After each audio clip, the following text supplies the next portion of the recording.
안녕하세요. 영상쟁이 팝콘입니다. 드디어 기다렸던 추 장관의 검사 인사 발표가 났습니다. 고정 바로 전에 기사를 내보낼 것을 예측했었는데 역시 맞았습니다. 만약 어제 발령했다면 이틀 동안 검찰발 기사들이 도배를 했을 텐데 연휴 하루 전에 발표를 하고 나니 가짜뉴스가 많지 않아 좋습니다. 1월 21일 직접수사부서 13곳을 형사공판부로 전환하는 검찰 직제 개편안이 국무회의에 의결되었습니다. 13개 직접수사부서 중 10개는 형사부로, 나머지 3개는 공판부로 전환하는 건데요. 여기다가 기존 형사부 7개를 공판부로 전환해서 전국에 10개 형사부, 10개 공판부가 되는 것입니다. 검찰 권력의 가장 핵심인 서울중앙지검 반부패 수사부 4개 중 2개가 형사부와 공판부로 전환된다고 하니 참 기쁜 소식입니다. 법무부는 경찰에서 송치한 민생사건 처리 위주로 운영해 나가겠다. 운영 방침을 밝혔는데요. 23일 오후에 추 장관의 인사이동 기사글이 나왔습니다. 윤석열의 특수통 물러나고 형사부 들어오고, 청와대 선거 개입 신봉수 검사, 조국 일가 무리한 인권 침해 수사 송경호, 고영건 검사 모두 지방행으로 좌천되었습니다. 이제 이근수, 전준철 검사의 인사이동도 조만간에 좋은 소식 있기를 기대합니다. 중앙지검 차장 자리에 우수 형사부장 출신 대거 2명이라고 써 있는데요. 언론에서 하도 특수부만 외쳐서 형사부가 뭐 하는 곳인지 잘 모르겠습니다. 조국 아들, 딸은 모두 특수부에 배당하고 나경원 입시 비리건은 형사부에 배정하여 공정하지 않다는 것은 알고 있는데 팝콘이 직접 수사와 공판부, 형사부에 대해 이야기해 보겠습니다. 누구도 막을 수 없는 권력이 바로 직접 수사권과 기소권이었죠. 그런데 원래 검사는 법정에서 치밀하게 준비된 진술과 증거들로 싸워야 하는 거 아니냐는 거예요. 영화 장규성 감독의 어린 의뢰인에서는 변호사 역할 이동희 씨가 역할을 멋지게 소화해서 검사보다 변호사가 참 멋있어 보이긴 했습니다. 올 설날에는 어린 의뢰인 추천합니다.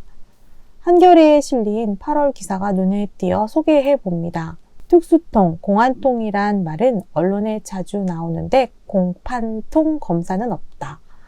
검찰의 주된 업무는 앞서 말한 수사와 공판, 그리고 유죄를 이끌어내 형을 집행하는 게 검찰의 역할인데 한국의 검찰은 신임 검사들에게 공판부 배치를 한다는 이야기입니다. 수사는 2-3달이면 끝나고 재판은 2-3년 가는데 그런 중요한 공판검사는 초년생이라는 게 말이 됩니까? 수사에서 밝혀지지 않은 진실들, 증거들이 재판에서 공개되는데 검찰은 직접 수사권으로 진술서만 받아서 무리하게 기소하고 끝인 거죠? 그러니까 영화에선 맨날 의리 있고 진정성 있는 변호사 이야기만 있나 봅니다. 의뢰인, 변호인, 재심, 어린 의뢰인 영화를 봐도 변호사가 더 인간적이고 공판에서 증거로 싸우는 모습이 진정성이 있습니다. 기소만 잘하면 된다는 검찰의 모습, 현재 조국 전 장관 가족을 억지로 기소하는 것만 봐도 우린 느낄 수 있습니다. 추 장관이 말하는 형사권, 공판권은 정말 유무죄 여부를 가릴 수 있는 중요한 것들입니다. 윤 총장은 조사실에서 뭐든지 해결하려 들지 말고 법정에서 싸워 유죄를 이끌어낼 수 있는 검사들을 길러내십시오. 언젠간 공판 검사에 대한 영화도 기사글도 무더기로 볼 날이 올 수 있길 바라봅니다. 추 장관이 윤 총장이 제출한 인사안을 받아들이지 않을 것이라는 것은 팝콘도 짐작하고 있었는데요. 발표가 있기 하루 전 윤 총장은 이성윤 중앙지검장을 왜 만났을까요? 조 전 장관 아들의 부정 입학을 도왔다는 건으로 최 비서관 기소하는 것 통과시키라고 만난 거겠죠? 고영건 부장검사가 기소 의견을 냈는데도 이 지검장이 결재를 하지 않고 있다는 기사글들이 있었으니 딱 하면 딱이죠. 결국 인사 발표가 난 23일 같은 날 윤석열은 최 비서관을 기소하라고 직접 지시를 하는데요. 동양대 표창장 건도 무리하게 진행해서 지금 스코어가 안 좋은 것 같은데 이젠 또 최 비서관이 직접 발급하고 또 한 번은 조 전 장관이 위조했다는 것입니다. 언제까지 지금 위주로 조국 전 장관을 괴롭힐 것입니까? 진짜 이것밖에 없습니까? 이 지검장이 윤 총장의 행동에 제동 브레이크를 걸 수 있을까요? 죽도록 파겠다는 것은 반부패 수사부 배당하고 대충 가겠다는 것은 형사부에 배당하는 관행. 이것만 봐도 검찰의 수사 의지가 바로 보이는 행동입니다. 내 이름으로 간 건데 아무 문제 없으니까 공부 열심히 하라고. 나경원 자녀 입시 비리 의혹은 왜 형사부에 있습니까? 이 지검장이 이 건을 반부패 수사부로 배당을 바꿔주시길 바랍니다. 마지막으로 윤석열 사단들의 양력들을 파보겠습니다. 신봉수 특수일장, 국민청원에도 등장했습니다. 황제노역 허재호 봐주기 수사, 은폐 수사를 했습니다. 정권 입맛에 맞춰 행동하는 이 사람을 윤석열 총장은 왜 기용한 것인가요? 저런 행동이 옳다고 생각하는 겁니까? 다음은 송경호 특수 2부장입니다. 2013년 MBC PD수첩 광우병 제작진 수사를 맡아 정권의 입맛에 맞춰 무리하게 기소한 정치검사입니다. 윤 총장이 이뻐해서 이번에도 옆에 두었던 핵심 인물입니다.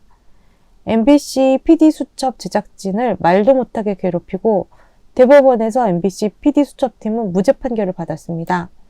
며칠 전 상갓집 소동에서도 이 자리에 함께 있었고 사심없이 수사했다며 조국 표적 수사를 하지 않았다고 말한 것입니다. 송경호 부장검사가 조국 일가 비리 사건 수사 실무 총괄 지휘자입니다. 윤 총장은 이런 사람들 기용하는 것을 아주 좋아합니다. 유유상종이란 말이 있는데 본인 성향이 이러하니 이런 사람들과 일하기를 좋아하는 것 아니겠습니까? 그렇게 MBC 취재진 괴롭히고 무죄 나오면 아니면 말고 고생 좀 했지 요것들아 이러고 발 닦고 자면 그만인 것입니까? 송 검사는 마지막까지 뉘우침은커녕 법원이 오판한 것이라고 당당하게 항변했다고 하는데요. 검찰 집단주의는 이성 위에 있는 것 같습니다. 언론도 왜 공판에 대해 기사글을 많이 적지 않습니까? 몇 달 검찰발 기사들만 주구장창 쓰다가 이렇게 무죄가 나와도 보도도 거의 하지 않고 언론, 기레기 당신들도 그러시면 안 됩니다. 마지막으로 양석조 특수 3부장은 윤석열 닮은 꼴이라고 합니다. 아주 소름입니다. 윤 총장과 함께 근무해서 이렇게 함께 시국을 어지럽히는 일을 함께 했습니다. 법무부에서 인사발령 내용 예쁘게 정리해 놓았습니다. 신봉수, 송경호, 홍승욱, 신자용, 한성리 차장 등 모두 평택부터 대구, 부산까지 골고루 좌천입니다. 중앙지검 자리에 형사부장들이 많이 배치되어 있습니다.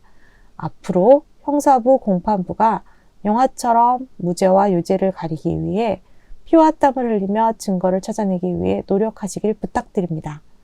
이상 영상쟁이 팝콘이었습니다. 감사합니다.